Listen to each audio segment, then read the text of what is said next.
Hi mga ka-MB! Matagal-tagal din bago ako nakabalik. Naging abala kasi ako sa paglikha at pag-launch ng aking awitin na Inanggaya na itinanghal sa aming Earth Day musical event. At ngayon, na-realize kong mas mahalaga ding maibahagi ko ito sa inyo. Ang kahulugan sa likod ng awiting ito para mas mapalalim ang ating kamalayan, paggalang at tunay na pagmamalasakit sa kalikasan. Sana sa pagtatapos nito, hindi lang tayo ma-inspire, kundi makagawa rin tayo ng aksyon kahit sa simpleng paraan lang. Alagaan natin ang ating kalikasan. Hindi bukas, ngayon na. Tara, samahan niyo ako.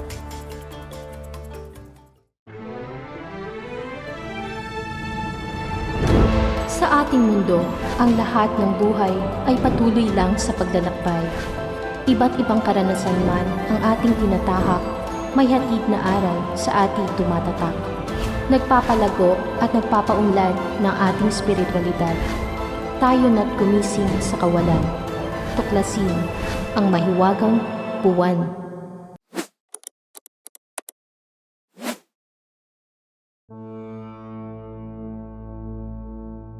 Bago tayo mag-umpisa, kailangan malaman niyo muna kung sino nga ba si Inanggaya. Si Gaia ay kinikilalang simbolo ng Mother Earth, ang pinagmulan at ina ng lahat ng buhay. Sa awit na ito, siya ang representasyon ng ating inang kalikasan, ang nagbibigay, nag-aalaga at patuloy na gumagabay sa atin. Sa unang bahagi ng awit, ipinapakilala niya ang sarili bilang 4 na elemento ng buhay: ang hangin, tubig, apoy at lupa. Mga regalong hindi lang nagbibigay buhay, kundi nagpapanatili ng balanse ng ating mundo. Ngunit kasabay ng biyaya ay ang paalala. Ang hangin. Ako ang hangin, dumadampi sa iyong bisig. Ito ang ating hininga, pinagmumulan ng buhay ng tao, hayop at halaman. Ngunit dahil sa polusyon mula sa sasakyan, pabrika at pagsusunog ng basura, unti-unti itong nalalason. Kapag marumi ang hangin, ang buhay mismo ang nalalagay sa panganib. Tubig. Ako ang tubig, umaagos sa iyong damdamin. Ang tubig ang dugo ng planeta. Sumusuporta sa lahat ng anyo ng buhay at nagpapanatili ng balanse ng klima. Ngunit dahil sa polusyon, maling pagtatapon ng basura at labis na paggamit, nagiging limitado ang malinis na tubig. Kung mawawala ang tubig, mawawala ang buhay. Apoy. Ako ang apoy sa puso'y kay init ng pagdaloy. Simbolo ng enerhiya, lakas at pagbabago. Nagbibigay daan sa pag-unlad ng tao. Ngunit kapag ito ay hindi na kontrol, nagiging sanhi ito ng pagkasira ng kalikasan, sunog at polusyon. Ang kapangyarihan ay dapat gamitin ng may kamalayan at pananagutan. Lupa. Ako ang lupa, nagluluwal ng buhay sa iyong diwa. Ang lupa ang ating pundasyon, pinagmumulan ng pagkain, tahanan at kabuhayan. Ngunit dahil sa deforestation, pagmimina at iba pang mapanirang gawain, unti-unti itong nawawasak. Kapag sinira natin ang lupa, sinisira natin ang sarili nating pinanggalingan. Ang mensahe. Ang 4 na elementong ito ay hindi lang bahagi ng mundo. Ito ang bumubuo sa buhay natin. At ang awit ni Inanggaya, may tahimik pero malinaw na tanong. Paano nating pinapahalagahan ang mga regalong ito? Hindi man natin kayang baguhin agad ang mundo sa isang iglap. Sa simpleng paraan, may magagawa tayo. Dahil sa huli, ang kalikasan na inaalagaan natin ngayon, ang siya ring mag-aalaga sa atin sa hinaharap at sa mga susunod na henerasyon.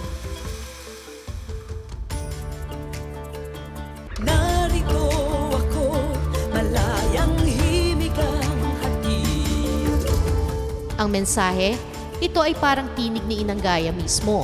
Malaya, hindi nakakulong, patuloy na umaawit sa hangin, sa tubig, sa bawat nilalang. Ang aral, ang kalikasan ay laging narito para sa atin, ngunit kailangan natin siyang pakinggan. Sa ingay ng mundo, nakakalimutan natin ang malayang himig ng Earth, ang hangin, ibon at alon. Environmental insight. Kapag sinira natin ang kalikasan, unti-unting nawawala ang musikang ito. Ang tanong, nakikinig pa ba tayo? O masyado na tayong abala? Narito ako, nag-aalab ang agos ng pag-ibig.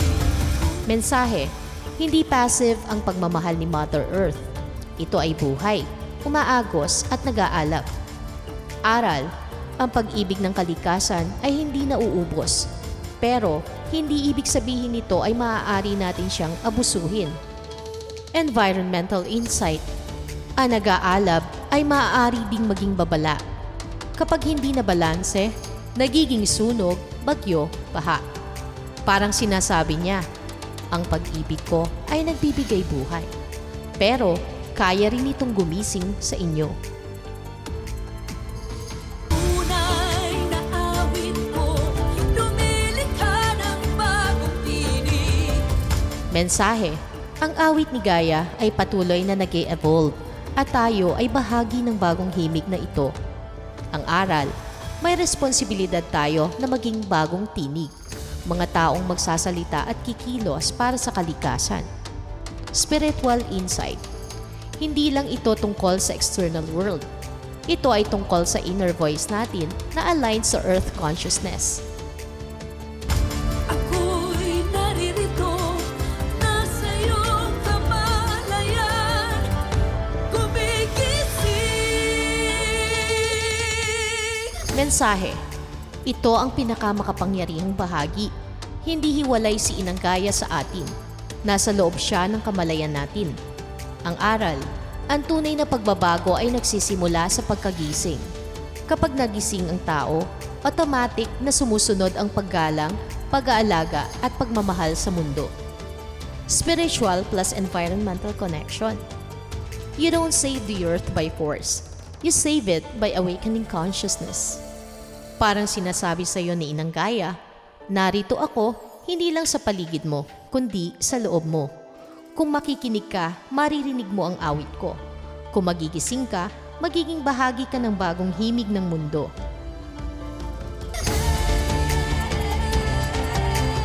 Mahiwagang paglalakbay. Mensahe, ang buhay sa mundo ay hindi random. Ito ay isang sagradong paglalakbay. Aral, hindi lang tayo basta nabubuhay. Tayo ay naglalakbay kasama ng Earth sa isang mas malaking kwento ng ebolusyon at kamalayan. Yung landas na diyang makulay. Mensahe, ang mundo ay puno ng diversity, kultura, nilalang, emosyon, karanasan. Ang aral, ang pagkakaiba-iba ay hindi problema. Ito ang kagandahan ng buhay.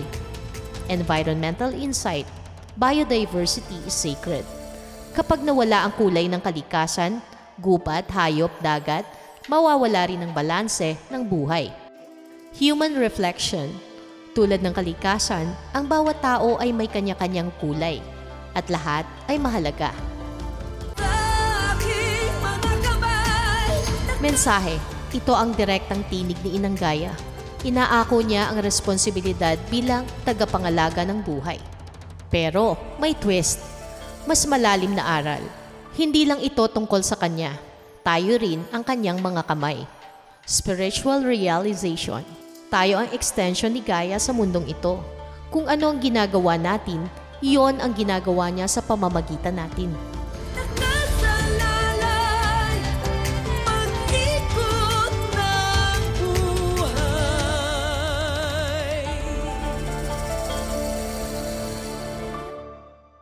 Ang mensahe, ang balanse ng mundo ay maselan at konektado sa ating mga aksyon. Ang aral, ang pag-ikot ng buhay, cycles of nature, ay hindi guaranteed kung patuloy nating sisirain ang kalikasan.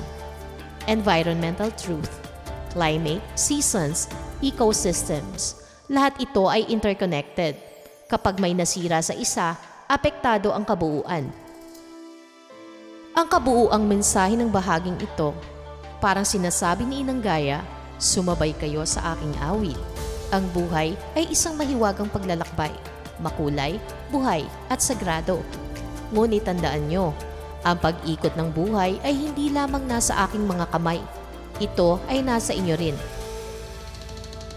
Ako ang liwanag, gabay sa landas ng iyong tinatahak. Mensahe, si Inang Gaya bilang liwanag, siya ang nagbibigay direksyon, inspirasyon at pag-asa.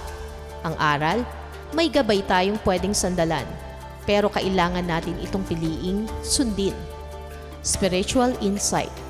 Ang liwanag ay hindi lang external, ang araw kalikasan, kundi inner guidance, ang intuition, konsyensya o awareness.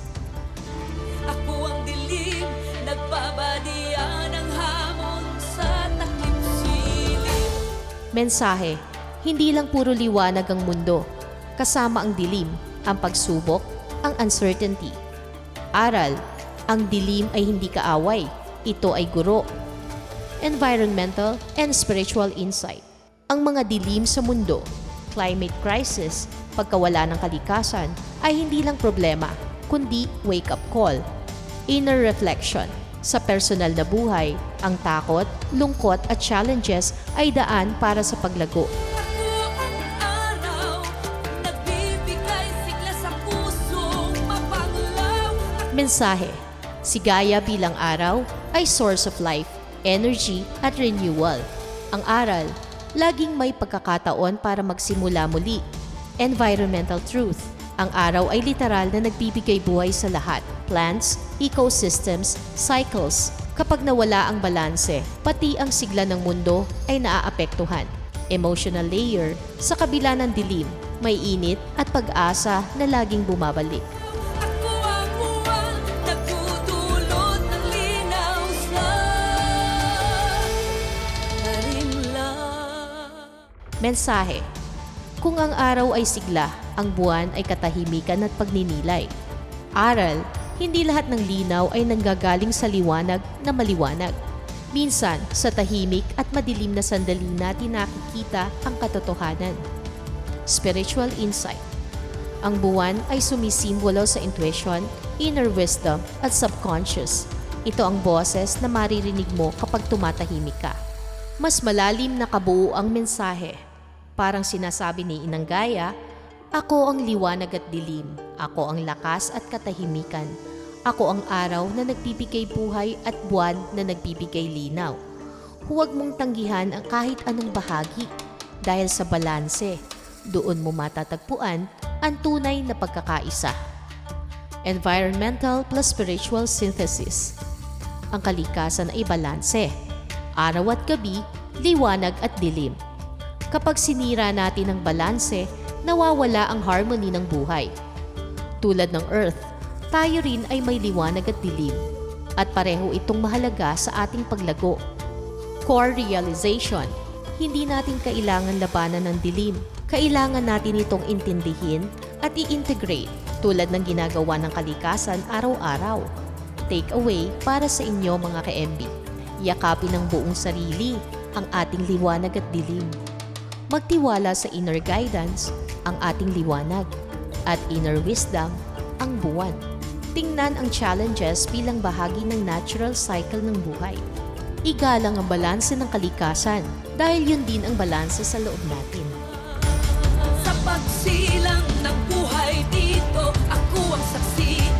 Sa pangarap at pagtabi ko, ako magbibigay pagsubok upang makita mo ang tunay mong layunin dito sa mundo. Ako ay ako, dito ako nakatayo, dito ka natututo, dito ka lumalago. Kabuuang mensahe ng bahaging ito. Parang sinasabi ni Inang Gaya, ako ang tahanan kung saan ka isinilang. Nasaksihan ko ang iyong mga pangarap at ang iyong mga luha. Ang mga pagsubok na iyong nararanasan ay hindi hadlang. Ito ang daan, upang matuklasan mo kung sino ka talaga. Narito ako, matatag, at dito, sa aking yakap, ikaw ay matututo at lalago. Take away para sa inyo mga ka-MB. Ang mundo ay hindi lang tirahan. Ito ay lugar ng pagbabago. Ang bawat pagsubok ay may dalang aral at pagising. Ang purpose natin ay konektado sa mas malaking kabuuan. Kung saan tayo lumalago, yun din ang dapat nating alagaan.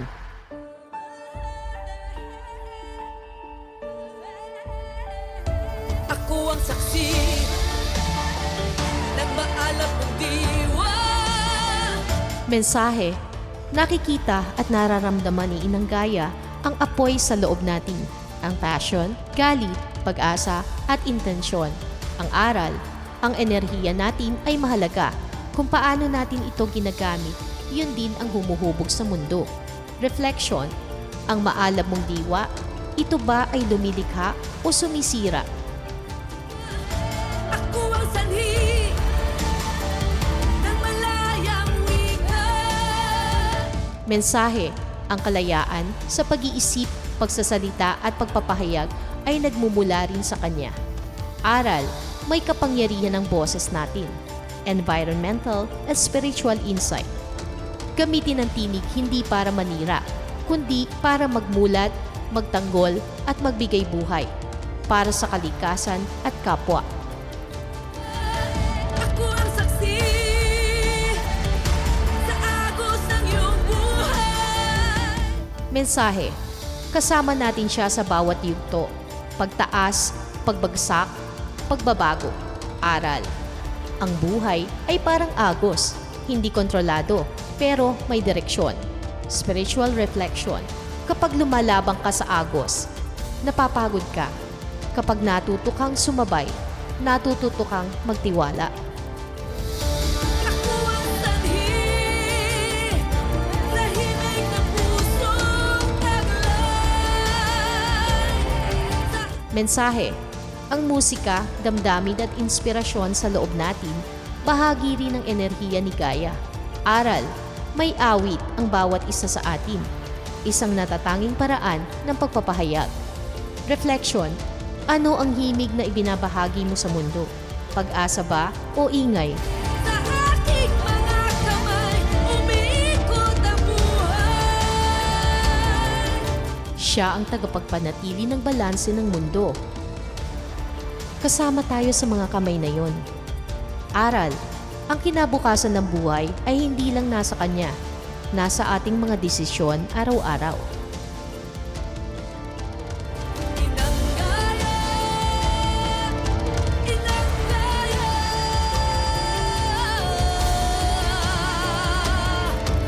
Inang Gaia.